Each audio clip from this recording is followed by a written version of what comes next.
ಈಗ ನಾವು characteristics of computer ಬಗ್ಗೆ ತಿಳ್ಕೊಳ್ಳೋಣ. ಇದರಲ್ಲಿ ಇಂಟ್ರೊಡಕ್ಷನ್ ಟು ಕಂಪ್ಯೂಟರ್. ಕಂಪ್ಯೂಟರ್ ಅಂದ್ರೆ ಏನು? ಕಂಪ್ಯೂಟರ್ ಅನ್ನೋದು ಒಂದು ಎಲೆಕ್ಟ್ರಾನಿಕ್ ಡಿವೈಸಸ್ ಇಂದ ಆಗಿರುತ್ತೆ.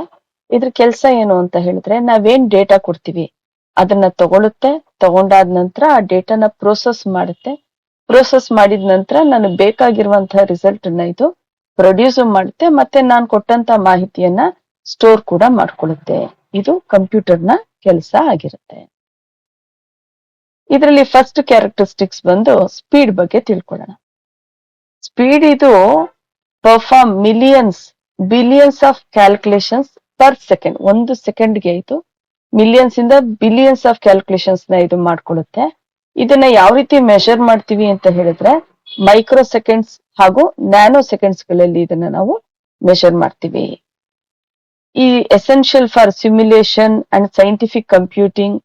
ಈಗ ನಾನು ಏನಾದ್ರು ಕ್ಯಾಲ್ಕುಲೇಷನ್ಸ್ ನ ಮಾಡ್ಬೇಕು ಅಥವಾ ಕಂಪ್ಯೂಟಿಂಗ್ ನ ಮಾಡ್ಬೇಕು ಅಂತ ಹೇಳಿದ್ರೆ ತುಂಬಾ ಫಾಸ್ಟ್ ಆಗಿ ಕ್ಯಾಲ್ಕುಲೇಷನ್ಸ್ ನ ಇದು ಮಾಡುತ್ತೆ, ತುಂಬಾ ಫಾಸ್ಟ್ ಆಗಿ ಇದು ವರ್ಕ್ ಆಗುತ್ತೆ. ಸಾಮಾನ್ಯವಾಗಿ ಇದೆಲ್ಲ ಕಡೆನೂ ಯೂಸ್ ಮಾಡ್ತೀವಿ. ಒಂದೆರಡು ಎಕ್ಸಾಂಪಲ್ ಇಲ್ಲಿ ಹೇಳ್ತಾ ಇದ್ರಷ್ಟೇ. ಕ್ಯಾಡ್ ನಲ್ಲಿ ಯೂಸ್ ಮಾಡ್ತೀವಿ. ಆರ್ಟಿಫಿಷಿಯಲ್ ಇಂಟೆಲಿಜೆನ್ಸ್ ಇವತ್ತೇನ್ ಯೂಸ್ ಮಾಡ್ತಾ ಇದ್ವಿ, it's totally based on A. ಈಗ ನೀವು ಯಾವ್ದಾದ್ರು ಒಂದು ಇನ್ಫಾರ್ಮೇಶನ್ ಕೊಡ್ತೀರಾ ಹುಡುಕು ಅಂತ ಹೇಳಿ, ಇಮ್ಮಿಡಿಯೇಟ್ ಆಗಿ ನಿಮ್ಗೆ ತಂದು ಕೊಡುತ್ತೆ ಅಂತ ಹೇಳಿದ್ರೆ ಅಷ್ಟು ಫಾಸ್ಟ್ ಆಗಿ ಇದು ಸರ್ಚಿಂಗ್ ಪ್ರೊಸೆಸ್ ನ ಮಾಡುತ್ತೆ. ಹಾಗೂ ವೆದರ್ ಫೋರ್ಕಾಸ್ಟಿಂಗ್ ಅಲ್ಲೂ ಕೂಡ ಇದನ್ನ ಬಳಸ್ತೀವಿ. Of course computer totally it's A high speed, ನಮ್ಗೆ ಫಾಸ್ಟ್ ಆಗಿ ಇನ್ಫಾರ್ಮೇಶನ್ ಇದು ತಂದು ಕೊಡುತ್ತೆ. ಸೆಕೆಂಡ್ ಕ್ಯಾರೆಕ್ಟರಿಸ್ಟಿಕ್ಸ್ ಬಂದು ಅಕ್ಯುರಸಿ, ನಿಖರತೆ ಅಂತ ಹೇಳ್ತೀವಿ. ಸೊ ಇದು ಯಾವುದೇ ರಿಸಲ್ಟ್ ನ ಕೊಟ್ರೆ ತುಂಬಾ ಅಕ್ಯುರೇಟ್ ಆಗಿ ನಮ್ಗೆ ರಿಸಲ್ಟ್ ಅನ್ನ ಕೊಡುತ್ತೆ. ಈಗ ಫಾರ್ ಎಕ್ಸಾಂಪಲ್ ನೀವೇನಾದ್ರೂ ರಾಂಗ್ ಆಗಿ ಏನಾದ್ರೂ ಇನ್ಪುಟ್ ಅನ್ನ ಕೊಟ್ರೆ ಅಲ್ಲೇ ಹೇಳುತ್ತೆ ನೀವು ರಾಂಗ್ ಇನ್ಫಾರ್ಮೇಶನ್ ಕೊಡ್ತಾ ಇದ್ದೀರಾ ಅಂತ ಹೇಳಿ ಕೊಡುತ್ತೆ.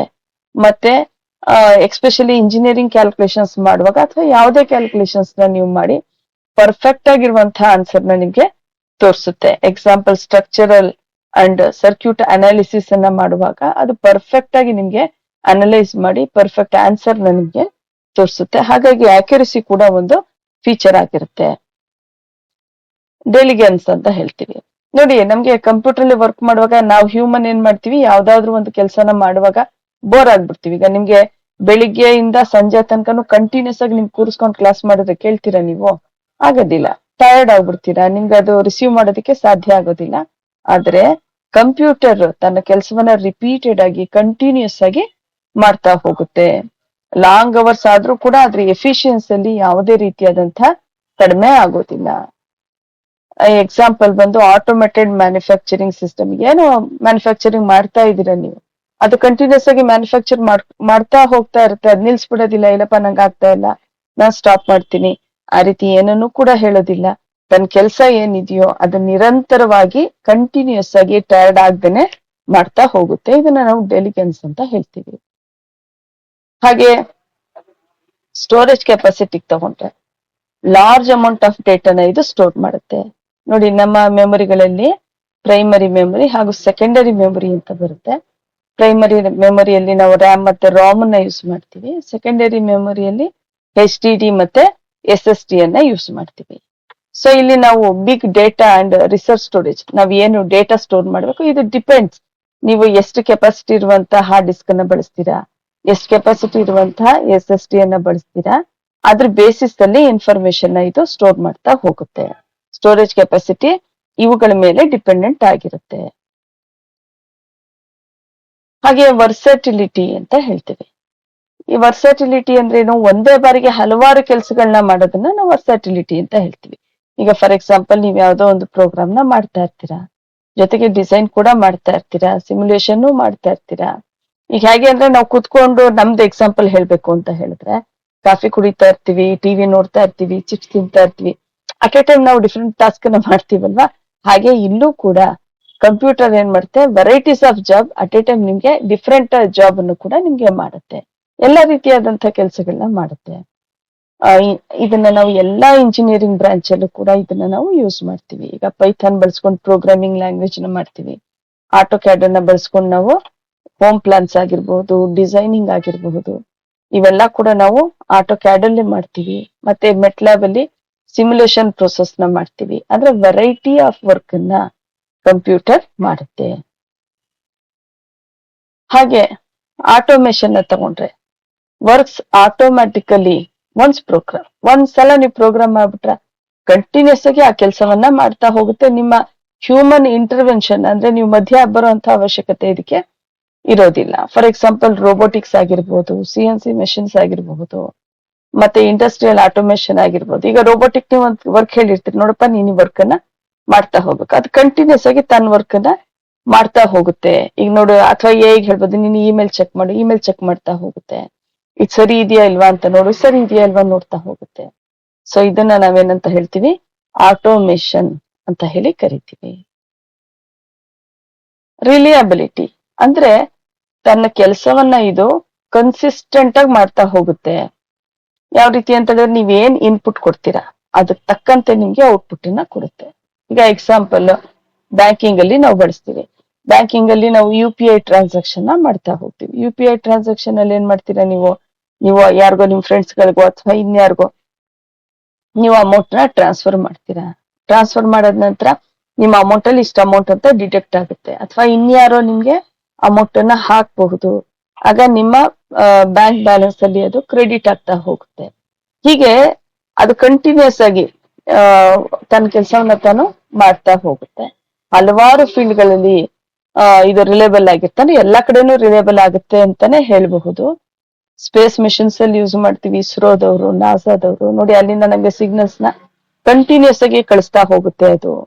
ಹಾಗೆ ಮೆಡಿಕಲ್ ಡಿವೈಸಸ್ ಅಲ್ಲೂ ಕೂಡ ನಾವು ಇದನ್ನ ಯೂಸ್ ಮಾಡ್ತೀವಿ, ಕೆಲವು ಸೇಫ್ಟಿ ಮತ್ತೆ ಕ್ರಿಟಿಕಲ್ ಸಿಸ್ಟಮ್ಸ್ ಅಲ್ಲಿ ಯೂಸ್ ಮಾಡ್ತೀವಿ. ಇದು ರಿಲಿಯಬಿಲಿಟಿಗೆ ಇರುವಂತಹ ಒಂದು ಎಕ್ಸಾಂಪಲ್ ಅಂತ ಹೇಳ್ಬಹುದು. ನೆಕ್ಸ್ಟ್ ಕ್ಯಾರೆಕ್ಟರಿಸ್ಟಿಕ್ಸ್ ಬಂದು multi tasking. At A time ಇದು ಮೋರ್ ದನ್ ಒಂದ್ ಜಾಬ್ ಅನ್ನ ಮಾಡ್ತಾ ಹೋಗುತ್ತೆ, ಮಲ್ಟಿಪಲ್ ಟಾಸ್ಕ್ ಅನ್ನ ಮಾಡುತ್ತೆ. ಈಗ ನೀವು ಪ್ರೋಗ್ರಾಮ್ ಮಾಡ್ತಾ ಇದ್ದೀರಾ, ಜೊತೆಲೆ ಬ್ರೌಸ್ ಮಾಡ್ತೀರಾ ಕುತ್ಕೊಂಡು, ಅದ್ರ ಜೊತೆ ಯಾವ್ದೋ ಒಂದು ಇನ್ಫಾರ್ಮೇಶನ್ ನೀವು ಡೌನ್ಲೋಡ್ ಮಾಡ್ತಾ ಇರ್ತೀರಾ. ಎಲ್ಲಾ ಕೆಲಸವನ್ನು ಅಟ್ ಎ ಟೈಮ್ ಮಾಡೋದನ್ನ ಮಲ್ಟಿ ಟಾಸ್ಕಿಂಗ್ ಅಂತ ಹೇಳ್ತೀವಿ ನಾವು. ಸಾಮಾನ್ಯವಾಗಿ ಇದು ನಮ್ಗೆ ಎಲ್ಲಿ ಎಸೆನ್ಷಿಯಲ್ ಆಗಿರುತ್ತೆ ಅಂದ್ರೆ ಸರ್ವರ್ಸ್ಗಳು ಮತ್ತೆ ಆಪರೇಟಿಂಗ್ ಸಿಸ್ಟಮ್ಗಳಲ್ಲಿ ನಾವು ಇದನ್ನ ಬಳಸ್ತಾ ಹೋಗ್ತೀವಿ. ಜೊತೆ ಸಾಫ್ಟ್ವೇರ್ ಡೆವಲಪ್ಮೆಂಟ್ ಎನ್ವಿರಾನ್ಮೆಂಟ್ ಅಲ್ಲೂ ಕೂಡ ಇದು ತುಂಬಾನೇ ಹೆಲ್ಪ್ಫುಲ್ ಆಗಿರುತ್ತೆ. ಇದು 8th ಕ್ಯಾರೆಕ್ಟರಿಸ್ಟಿಕ್ಸ್ ಆಗಿರುತ್ತೆ, ಮಲ್ಟಿ ಟಾಸ್ಕಿಂಗ್. ಇನ್ನೊಂದೇನು ಅಂತ ಹೇಳಿದ್ರೆ, ಇನ್ನೊಂದು ಕ್ಯಾರೆಕ್ಟರಿಸ್ಟಿಕ್ಸ್, ಇದಕ್ಕೆ ಯಾವುದೇ ರೀತಿಯಾದಂತಹ ಫೀಲಿಂಗ್ ಇರೋದಿಲ್ಲ. Cannot think independently. ಈಗ ನೀವು ಹೋಗ್ಬಿಟ್ಟು ChatGPT ಹೋಗ್ಬಿಟ್ಟು ಹಲೋ ನನ್ ಬಗ್ಗೆ ನೀನ್ ಹೇಳು ಅಂದ್ರೆ ಏನ್ ಹೇಳುತ್ತೆ ಅದು, ನನ್ಗೆ ಯಾವ್ದು ಫೀಲಿಂಗ್ಸ್ ಇಲ್ಲ ನಿನ್ ಬಗ್ಗೆ, ನಿನ್ ಚಾಟ್ ಬೇಸಿಸ್ ಮೇಲೆ ನಾನು ನಿನ್ ಬಗ್ಗೆ ಹೇಳ್ತೀನಿ ಅಂತ ಹೇಳುತ್ತೆ. ಹಾಗೆ ಇದು ಯಾವುದೇ ರೀತಿಯಾದಂತಹ ಫೀಲಿಂಗ್ಸ್ ನ ಹೊಂದಿರೋದಿಲ್ಲ. ನೀವೇನ್ ಇನ್ಸ್ಟ್ರಕ್ಷನ್ಸ್ ನ ಕೊಡ್ತೀರಾ ಅದ್ರ ಬೇಸಿಸ್ ಮೇಲೆ ಇದು ವರ್ಕ್ ಆಗ್ತಾ ಹೋಗುತ್ತೆ. No emotions or decision making ability ಯಾವುದು ಕೂಡ ಇದಕ್ಕಿರೋದಿಲ್ಲ. ಇದು ಪೂರ್ತಿ ಅಲ್ಗರಿದಮ್ ಮತ್ತೆ ಪ್ರೋಗ್ರಾಮ್ಸ್ ಮೇಲೆ ಡಿಪೆಂಡ್ ಆಗುತ್ತೆ. ಯಾವ ರೀತಿ ಅಲ್ಗರಿದಮ್ ನ ಬರ್ದಿದ್ದಾರೆ, ಯಾವ ರೀತಿ ಪ್ರೋಗ್ರಾಮ್ ನ ಬರ್ದಿದ್ದಾರೆ, ಅದಕ್ಕೆ ತಕ್ಕಂತೆ ಇದು ಬಿಹೇವ್ ಮಾಡುತ್ತೆ. ಓವರ್ ಆಲ್ ಕನ್ಕ್ಲೂಷನ್ ಹೇಳ್ಬೇಕು ಅಂದ್ರೆ, ಕಂಪ್ಯೂಟರ್ಸ್ ಆರ್ ಪವರ್ಫುಲ್ ಎಲೆಕ್ಟ್ರಾನಿಕ್ ಮಿಷನ್ ಅಂತ ಹೇಳ್ಬಹುದು. ಇದನ್ನ ಎಲ್ಲಾ ಇಂಜಿನಿಯರಿಂಗ್ ಫೀಲ್ಡ್ಸ್ ಅಲ್ಲೂ ಬಳಸ್ತಾರೆ. ಸ್ಪೀಡ್ ಅನ್ನ ಇನ್ಕ್ರೀಸ್ ಮಾಡುತ್ತೆ, ಅಕ್ಯುರಸಿಯನ್ನ ಹೊಂದಿರುತ್ತೆ, ಮತ್ತೆ ಪ್ರೊಡಕ್ಟಿವಿಟಿಯನ್ನ ಇದು ಪ್ರೊವೈಡ್ ಮಾಡುತ್ತೆ. ಇದು foundation for AI, data science and modern technology ಅಂತ ಹೇಳಬಹುದು. ನೋಡಿ, ನಿಮ್ಗೆ ನಮ್ಮ ವಿಡಿಯೋ ಇಷ್ಟವಾದಲ್ಲಿ ದಯವಿಟ್ಟು ಲೈಕ್ ಮಾಡಿ, ಸಬ್ಸ್ಕ್ರೈಬ್ ಮಾಡಿ, ಕಮೆಂಟ್ ಮಾಡಿ. ಇನ್ನ ಯಾವ ವಿಚಾರಗಳನ್ನ ನೀವು ತಿಳ್ಕೋಬೇಕು ಅಂತ ಹೇಳ್ತೀರಾ ಆ ವಿಚಾರಗಳನ್ನ ಕೇಳಿ ನಾವು ಅದ್ರ ಬಗ್ಗೆ ವಿಡಿಯೋಸ್ನ ಮಾಡ್ತೀವಿ.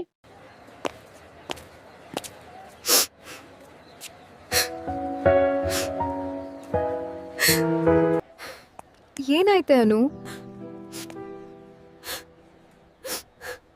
ಯಾಕೆ ಅಳ್ತಾ ಇದೀಯಾ? ಯಾಕೆ ಏನಾಯ್ತು? ಈ ಪ್ರೋಗ್ರಾಮಿಂಗ್ ಸಬ್ಜೆಕ್ಟ್ ನನಗೆ ಸರಿಯಾಗಿ ಅರ್ಥ ಆಗ್ತಿಲ್ಲ. ಎಕ್ಸಾಮ್ ಇನ್ನೂ 1 ಮಂತ್ ಕೂಡ ಇಲ್ಲ. ನಾನು ಎಕ್ಸಾಮ್ನಲ್ಲಿ ಫೇಲ್ ಆಗ್ಬಿಡ್ತೀನಿ ಕಣೆ. ಅಯ್ಯೋ ಅಷ್ಟೇನಾ? ನಮ್ ಮಂಡ್ಯದಲ್ಲೇ ಎಡಿಟ್ ಕಂಪ್ಯೂಟರ್ ಸೆಂಟರ್ ಇರುವಾಗ ಯಾಕೆ ಚಿಂತೆ ಮಾಡ್ತೀಯಾ? ಅಲ್ಲಿ ನಿನ್ಗೆ ಬೇಸಿಕ್ ಟು ಅಡ್ವಾನ್ಸ್ ಲೆವೆಲ್ ವರ್ಗೆ ಹೇಳ್ಕೊಡ್ತಾರೆ. ಎಕ್ಸಾಮ್ 1 ಮಂತ್ ಇದ್ರೂ ಔಟ್ ಆಫ್ ಔಟ್ ಬರೋ ಹಾಗೆ ಪ್ರಿಪೇರ್ ಮಾಡ್ತಾರೆ. Online mode and offline mode ನಲ್ಲೂ ಕ್ಲಾಸಸ್ ಮಾಡ್ತಾರೆ. ಹೌದಾ? ಸರಿ, ಹಾಗಾದ್ರೆ ಇವತ್ತೇ ಜಾಯ್ನ್ ಆಗ್ತೀನಿ. ಎಕ್ಸಾಮ್ಗೆ ಎಷ್ಟೇ ಕಡಿಮೆ ಸಮಯ ಇದ್ರೂ class 10th Java, PUC Python and degree subjects 100% perfect ಆಗಿ ಪ್ರಿಪೇರ್ ಮಾಡ್ತೀವಿ.